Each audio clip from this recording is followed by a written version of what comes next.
கதிரேசன் நீங்க வந்து மாப்பிள்ளையும் வெண்பாவும் இல்லாத இந்த வீட்ல நீயே இருக்க வெளியில போன்னு சொல்றாரு. ஒரே நாள்ல உலகமே எனக்கு எதிர மாறிடுச்சு தீபன் சார்.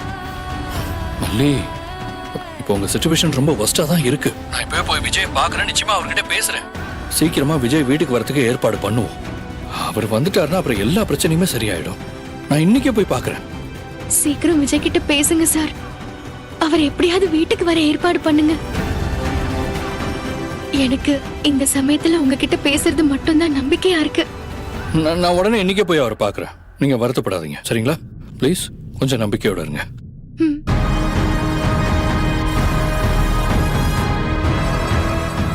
என்ன தீபன், யார் போன்ல?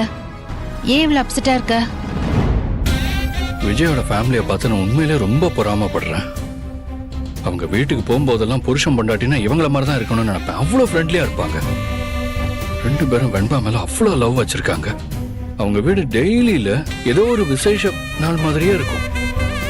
ஆனா இன்னைக்கு மொத்தமா நொறுங்கி போயிடுச்சு.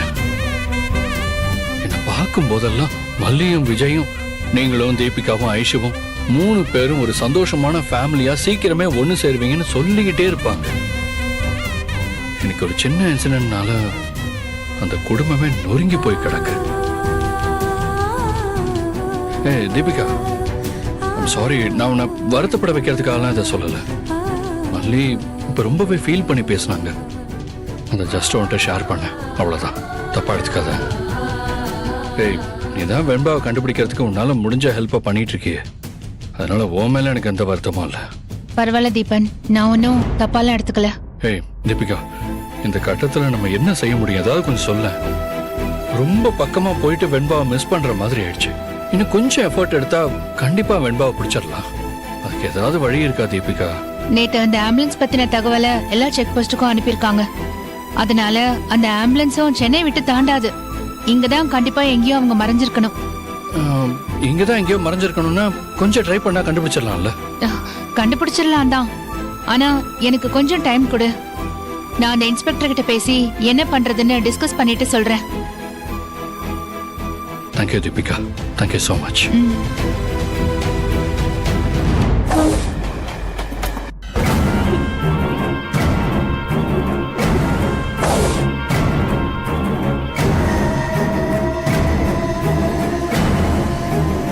ஏய், இந்தா பிடி.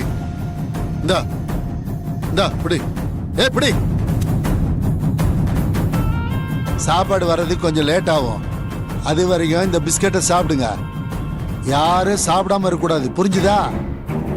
உங்களை வாங்குறவங்க எலும்பும் தோலுமா இருந்தா வாங்க மாட்டாங்க, புரியுதா?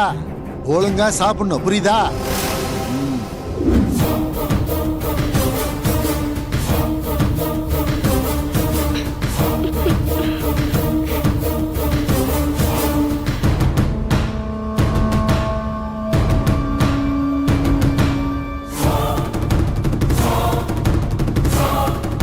ஏய் வெண்பா, பிஸ்கட் எடுத்து துண்ணுன்னு சொன்னல, உனக்கு மட்டும் எல்லாத்தையும் தனியா சொல்லணுமா?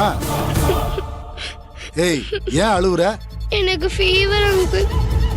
ஃபீவரா இருக்கா? இவ்வளவு சூடா இருக்கு? ஜுரம் இருக்குதுடா. சூடா இருக்குது. இத ஏன் நீ முதல்லயே சொல்லல? நீங்க யாரும் கேட்கவே இல்ல. இப்படி ஜுரமா இருந்தா யாரும் வாங்க மாட்டாங்கடா. ஒரு பொண்ணு என்ன ரேட்டு தெரியுமா? பிசினஸ் பத்தி புரியாம இருக்க? அக்கா, கலாக்கா, அக்கா இங்க வாக்கா. என்னடா? ஏண்டா நீ ஏண்டா சும்மா மூச்சுக்கு 300 வாட்டி கலாக்கா கலாக்கான்னு கத்தி கூப்பாடு போடுற? நான் கலா மாமின்னு கூப்பிடவா இல்ல கலா சித்தின்னு கூப்பிடவா? நீ ஒன்னும் கூப்பிட வேணாம். கொஞ்ச நேரம் தொடக்காம அமைதியா இரு, அதுவே போதும். ஐயே, எனக்கு மட்டும் உங்ககிட்ட பேசணும்னு ஆசையா என்ன? இங்க பொழப்புக்கு பங்கம் வந்துரும் போல, அத சொல்றதுக்கு தான் கூப்பிட்டா. ரொம்ப சலிச்சுக்கிற. என்னடா பங்கம்? பிள்ளைங்களை தமிழ்நாட்டுல இருந்து ஆந்திரா வரைக்கும் கூட்டு வந்திருக்கோம். பங்கம் வந்துருச்சுன்னா? இங்க ஒரு பிள்ளைக்கு ஜுரம் வந்துருது. ஜுரத்தோட கூட்டு போனா வாங்க மாட்டாங்க, தெரியுமா? தெரியாத உனக்கு? யாருக்குடா ஜுரம்? இதோ முன்னாடி உட்காந்துருக்கு வெண்பா, இதுக்குதான். யாரு? அவ சொன்னாளா? டேய், அவ ஒரு சேட்டை பிடிச்சவடா. அவ எதையாவது பண்ணி எஸ்கேப் ஆகலான்னு நினைப்பா. அவ பேச்செல்லாம் கணக்குல சேர்க்காத. ஐயா நான் தொட்டு பார்த்தேன்ற, நீ வேணா தொட்டு பாரு, உடம்பு அனலா கொதிக்குது.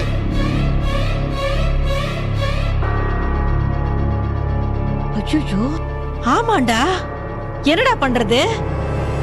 ஏக்கா பக்கத்துல ஒரு ஹாஸ்பிட்டல் இருக்குது, நம்ம வேணா கூட்டு போய் பார்த்துட்டு வந்துருவோமாக்கா? டேய், இவ்வளவு வெளில கூட்டின்னு போறது ரொம்ப ரிஸ்க். சும்மா ஒரு மாத்திரை வேணா போட்டு பாப்போம். ஏக்கா மாத்திரை போட்டா மறுபடியும் காய்ச்சல் வரும், அதுவும் கொண்டு போற சமயத்துல காய்ச்சல் வந்தா பிரச்சனை ஆயிருக்கா.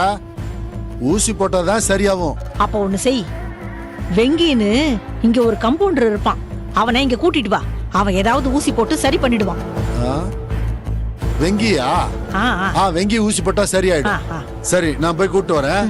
டேய் பாத்துக்கங்க சரியா, நான் போய் கூட்டின்னு வரேன், பாத்துக்கடா.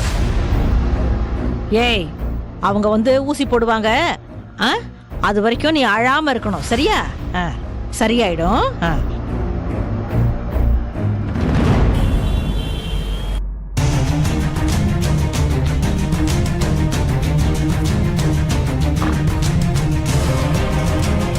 ஏய், விஜய் என்ன ஆச்சு? என்ன இவ்வளவு பெரிய கட்டு போட்டிருக்காங்க? நான் ஏதோ சின்ன அடி தான் பட்டிருக்கோன்னு நினைச்சேன். கொஞ்சம் பெரிய அடிதான் தீபன். இல்ல நீங்க ஹாஸ்பிடல் போய் கால் பண்றேன்னு சொன்னீங்களா? உங்ககிட்ட இருந்து கால் வரலன்ற உடனே சரியாயிடுச்சு போலன்னு நான் நினைச்சேன். மல்லி சொல்லிதான் உங்களுக்கு பிராக்சர் ஆயிருக்குன்னு எனக்கு தெரியும். யார பத்தியும் பேசாதீங்க தீபன், அதை விடுங்க.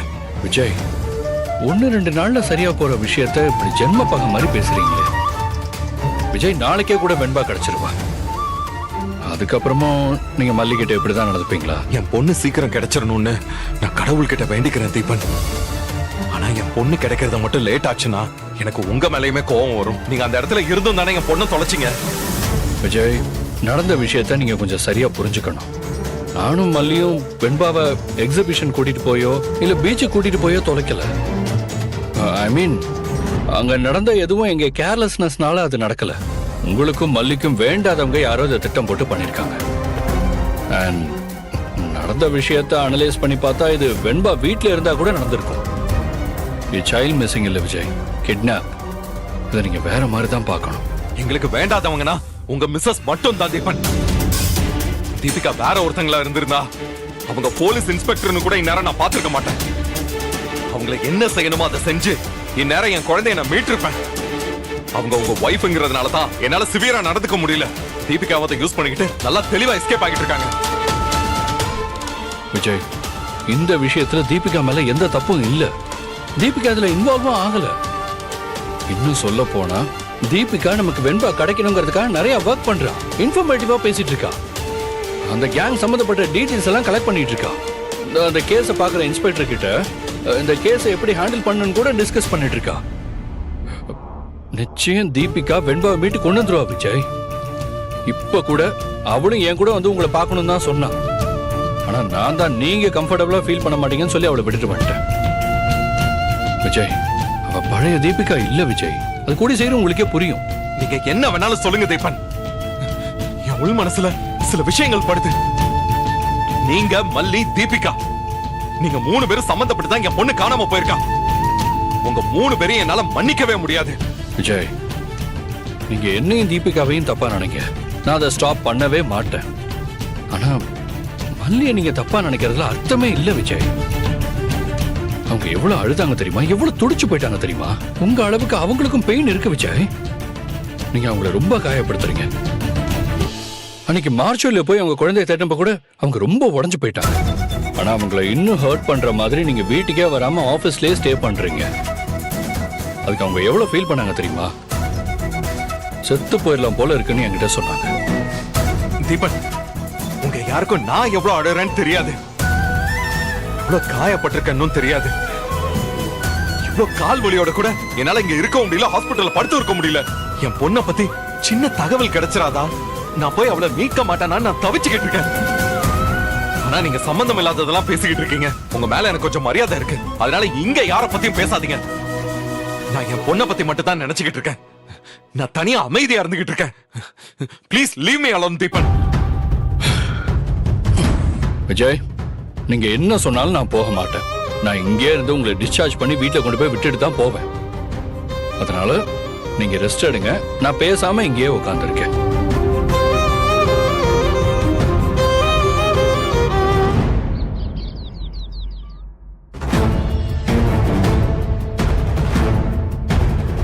சார் காஃபி எடுத்துக்கோங்க. காப்பி எல்லாம் வேண்டாமா? அவ எப்படி திமிரா பேசிட்டு போறா? நாம அவளை இன்னும் விட்டு வச்சிருக்கோம். அன்னைக்கே அவ கதையை முடிச்சிருக்க வேண்டியது. அவ தப்பிச்சு நடுவீட்ல வச்சு என்ன எதிர்த்து பேசுற அளவுக்கு வந்துட்டான். இத்தனை நாள் தான் விஜய் மாமாக்காகவும் வெண்பாக்காகவும் பார்த்தோம். இப்பதான் வெண்பாவே தொலைச்சிட்டு வந்து நிக்கிறாளே. விஜய் மாமாவே அவளை வெறுத்து ஒதுக்கி வைக்கிறாரு. இதுதான் நல்ல டைம். என்ன செய்யணும்னு நினைக்கிறீங்களோ அதை செஞ்சிடலாம்ப்பா. மாப்பிளைய நம்ப முடியாதுமா. அவ கூட சண்டை போடுவாரு. அவரு சண்டை போடுறாருன்னு நாமளும் குரலை ஒசத்துனோம்னா ஏன் பொண்டாட்டிய யாரும் பேசக்கூடாதுன்னு சொல்லுவாரு. அவரை நம்பி எல்லாம் காரியத்துல இறங்க முடியாதுமா. ஆனா சார், நீங்க இந்த தடவை விஜய நம்பி தாராளமா ஒரு காரியத்துல இறங்கலாம். விஜய் ஏற்கனவே மல்லியை கொஞ்சம் தள்ளி தான் வச்சிருக்கான். இன்னும் கூட கொஞ்சம் தள்ளி தான் வைப்பான். இப்போ லட்டு மாதிரி ஒரு விஷயம் மாட்டிருக்கு. என்ன விஷயம் மாட்டிருக்கு? நான் சொல்ல போற விஷயம் உங்களுக்கே அதிர்ச்சியா தான் இருக்கும்னா பாருங்களேன். அப்படி ஒரு சூப்பரான விஷயம் நடந்திருக்கு. அதான் நிஜம். ரொம்ப சர்ப்ரைஸ்ல வைக்காதீங்க, சொல்லுங்க. அந்த மல்லி கன்சீவ் ஆயிருக்கா.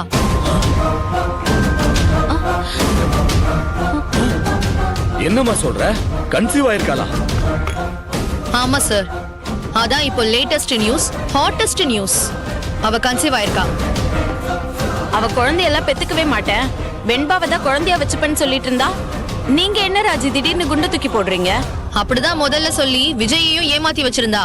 ஆனா இப்போ எல்லாரையும் வீட்டை விட்டு துரத்திட்டால, நல்ல ராணி மாதிரி உக்காந்துட்டால, அதான் அடுத்த கட்டத்துக்கு தயாராயிட்டா. இது நடந்து எவ்வளவு நாளுமா இருக்கும்? ஒரு 4-5 நாளைக்கு முன்னாடி திடீர்னு ஒரு நாள் மயக்கடிச்சு விழுந்தா. அன்னைக்குதான் விஜய் அவளை ஹாஸ்பிட்டல் கூட்டிட்டு போயிருக்கான். எனக்கு தெரிஞ்சு அப்பதான் இந்த பிரெக்னன்சி கன்ஃபார்ம் ஆயிருக்கும்னு நினைக்கிறேன். ஆனா கரெக்டா எக்ஸாக்ட்டா எத்தனை நாள் ஆயிருக்கும்னு தெரியல. உங்களுக்கு எப்படி இந்த விஷயம் தெரியும் ராஜி? ஹாஸ்பிட்டல்ல இருந்து வந்ததும் அந்த நாகும் மல்லியும் ரகசியமா பேசிட்டு இருந்தாங்க. அதை வச்சுதான் எனக்கே தெரியும். மாப்பிளைக்கு இந்த விஷயம் தெரியுமா ராஜி? அவங்க பேசிட்டு இருந்ததெல்லாம் வச்சு பார்த்தா அவனுக்கெல்லாம் எதுவும் தெரியாதுன்னு நினைக்கிறேன். இப்ப வெண்பா காணாம வேற போயிருக்கால, அதனால அவன் கிட்ட மெதுவா சொல்லலாம்னு முடிவு பண்ணிருப்பாங்க. கேவலமா இருக்கு. தாய் இல்லாத பிள்ளைக்கு தாயா இருப்பேன்னு சொல்லி கல்யாணம் பண்ணிக்கிட்டு இப்ப அவ குழந்தை பெத்துக்கலாம்னு நினைக்கிறாளா? அவளுக்கு ஒரு குழந்தை பிறந்தா அதே மாதிரி நம்ம குழந்தையும் பாத்துப்பாளா? இப்பவே குழந்தைய தொலைச்சிட்டு வந்து நிக்கிறா, அதை எப்படி பாத்துப்பா? இத நான் சும்மா விட மாட்டேமா. நிச்சயம் மாப்பிள்ளைகிட்ட இதை கேட்பேன். அந்த மல்லி எப்பயோ இந்த திட்டத்தோட தான் வீட்டுக்குள்ள வந்தாப்பா. அதுதான் அந்த விஜய் மாமாக்கு புரியவே இல்லையே. விஜய்க்கு மட்டும் இல்ல, உங்களுக்கு கூட ஒரு விஷயம் புரியவே இல்ல. உங்க எல்லாருக்குமே அவ எவ்வளவு பெரிய துரோகம் பண்ணிருக்கான்னு இன்னும் உங்களுக்கு தெரியல.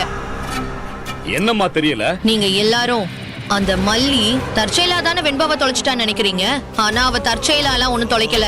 தனக்கு ஒரு குழந்தை வரப்போகுது, இப்ப எதுக்கு வெண்பா வீட்ல இருந்துகிட்டுன்னு பிளான் பண்ணி தான் வெண்பாவை யாரையோ விட்டு கிட்னாப் பண்ண வச்சிருக்கா.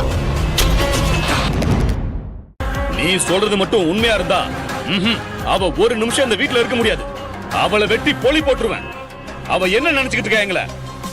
அதோட ஏற்கனவே நாங்க ஒரு பொம்பளை புள்ளைய பறி கொடுத்திருக்கோம். இந்த புள்ளையையும் பறி கொடுப்போம்னு நினைச்சிட்டு இருக்காளா? அது மட்டும் இல்ல, அவ குடும்பத்துல யாருமே உயிரோட இருக்க முடியாது. நம்ம பிரச்சனை என்ன தெரியுமா சார்? நம்ம எல்லாருமே நல்லா பேசுறோம், ஆனா எதையுமே செயல்படுத்த மாட்டோம். அதனாலதான் இன்னுமா அவ மஞ்சள் குளிச்சிட்டு இருக்கா. இனிமே அவ தப்பிக்கவே முடியாதுமா. மாப்பிள்ளை இப்ப வரட்டும். 2ல 1 கேட்டுறேன்.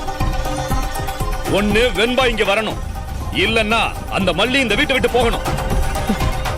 இந்த 2ல 1 இங்க நடக்குதா இல்லையான்னு பாரு. ஆமாப்பா, இன்னைக்கு எவ்வளவு நேரம் ஆனாலும் மாமா கிட்ட இத பேசி முடிவு பண்ணிட்டு தான் போனோம். எவ்வளவு தெளிவா காய் நகர்த்தி இருக்கா. அப்பா, இனி நம்ம மட்டும் போராட வேண்டியதில்லை. பாதி விஷயத்த அப்பாவும் பொண்ணும் பாத்துப்பாங்க.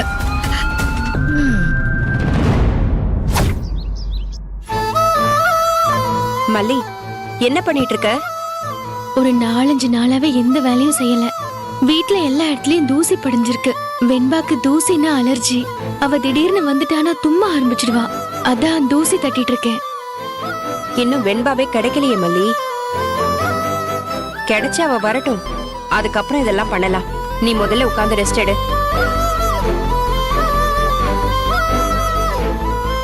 இங்க பாரு மல்லி, இந்த சமயத்துல எவ்வளவு ரெஸ்ட் எடுக்கிறோமோ அவ்வளவும் நல்லது.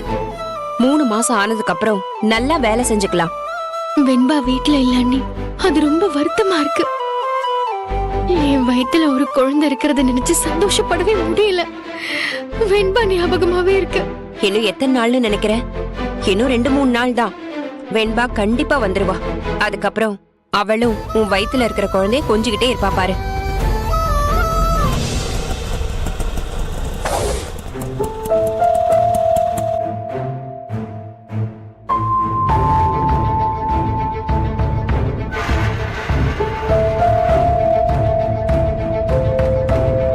மா மா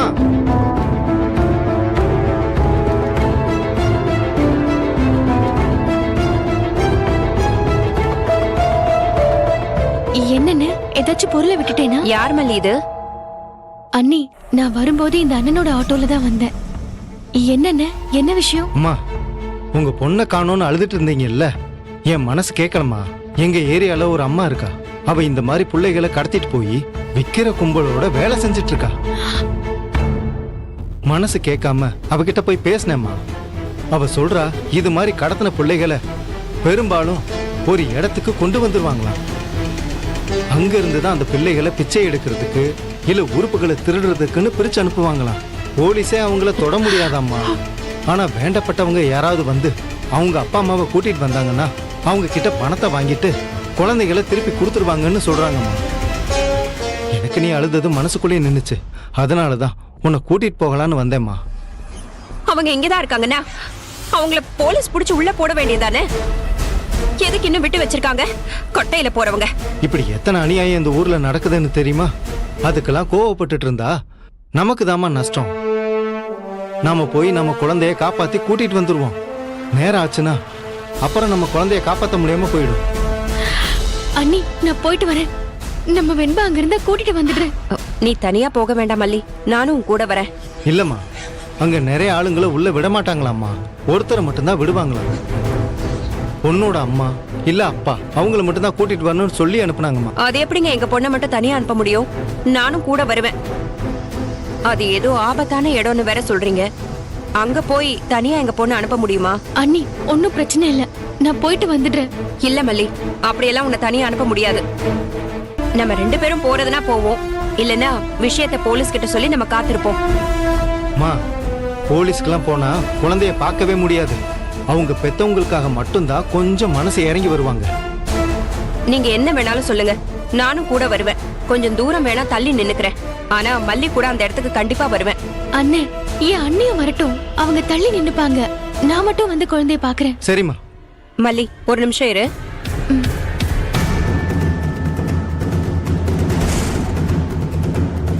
வா போலாம். அண்ணே, வாங்க போலாம்.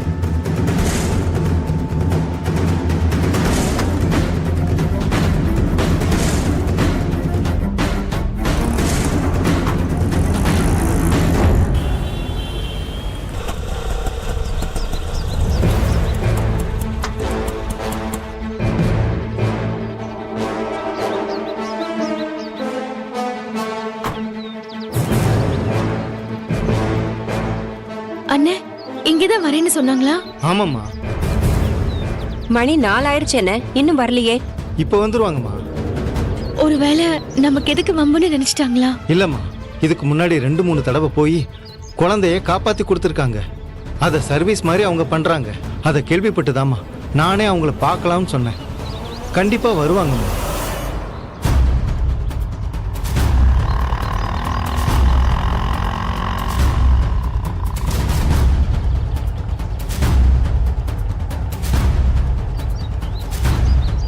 இந்தாங்க மேடம், பணம் நான் கொடுக்கறேன்.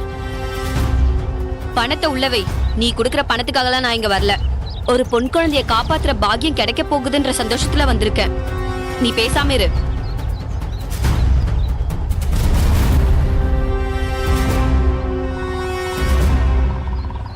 அக்கா, இந்த பொண்ணு பேரு தான் மல்லி. இவங்களோட பொண்ணு தான் காணாம போன குழந்தை வெண்பா. பெண் குழந்தைய கவனமா பாத்துக்க வேண்டாமா? நீங்க பாதுகாப்பான இடம் நம்புற எல்லா இடத்துலயும் குழந்தைய தூக்கிட்டு போக ஒருத்த உட்கார்ந்து இருப்பான். கழுகு மாதிரி ரோட்டையே பாத்துட்டு இருப்பான். அவனெல்லாம் உங்களால கண்டுபிடிக்க முடியாது. நீங்க அசர்ற நேரம் பார்த்து தூக்கிட்டு போயிடுவான். ஏன்னா குழந்தைய திருடினா நிறைய பணம், அதுலயும் பெண் குழந்தைன்னா 2 மடங்கு பணம். நீங்க எல்லாம் எவ்வளவு கவனமா இருக்கணும்னு இப்பவாவது புரிஞ்சுக்கோங்க. அதுவும் பெண் குழந்தைன்னு நெஞ்சில வச்சு பாத்துக்கணும், புரியுதா? எப்பவும் கவனமா தான் இருப்பேன்க்கா. அவங்க டிராமா பண்ணி பிளான் பண்ணி தூக்கிட்டு போயிட்டாங்க. தம்பி எல்லாத்தையும் சொன்னாரு. நான் உங்களை கூட்டிட்டு போறேன். சென்னையில எங்க குழந்தை தூக்குனாலும் அங்கதான் கொண்டு வந்து விற்பாங்க. தினமும் கடத்துற குழந்தைங்கள 1 வாரம் வச்சிருந்து மொத்தமா ஒரு கண்டெய்னர்ல போட்டு அனுப்பிடுவானுங்க. அங்க நான் உங்களை கூட்டிட்டு போறேன். உன் குழந்தை அங்க இருந்தா அவங்க கையில காலையாவது விழுந்து நான் வாங்கி தரேன். அது என் பொறுப்பு. ஆனா பணம் கேட்பாங்க. பணம் கொடுக்கறதுக்கு நீ ரெடியா இருக்கணும். கண்டிப்பா கொடுத்துடலாம். எவ்வளவு கேட்டாலும் கொடுத்துடலாம்க்கா. சரி, நம்ம வீணாக்குற ஒவ்வொரு நிமிஷமும் குழந்தைக்கு தான் ஆபத்து.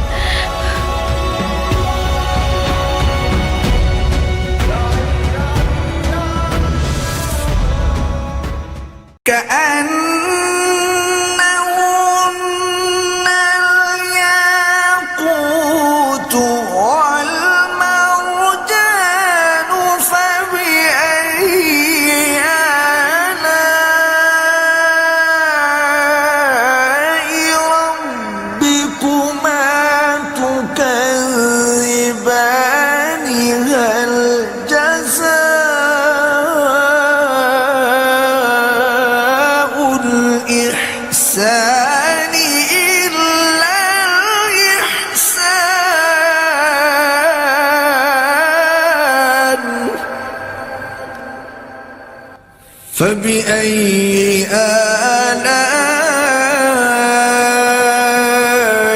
ربكما تكذبان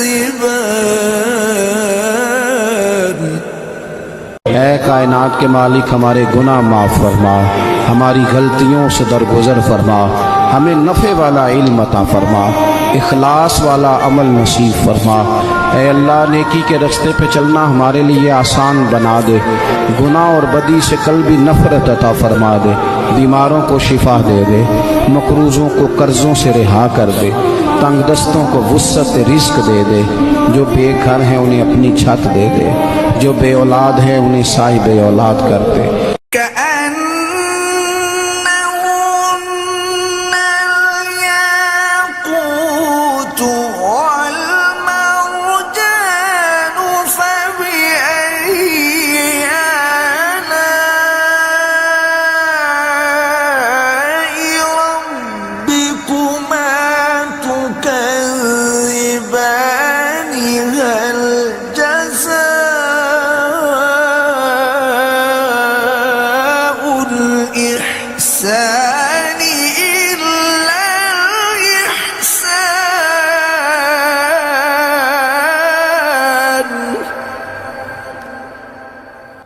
فبأي آلاء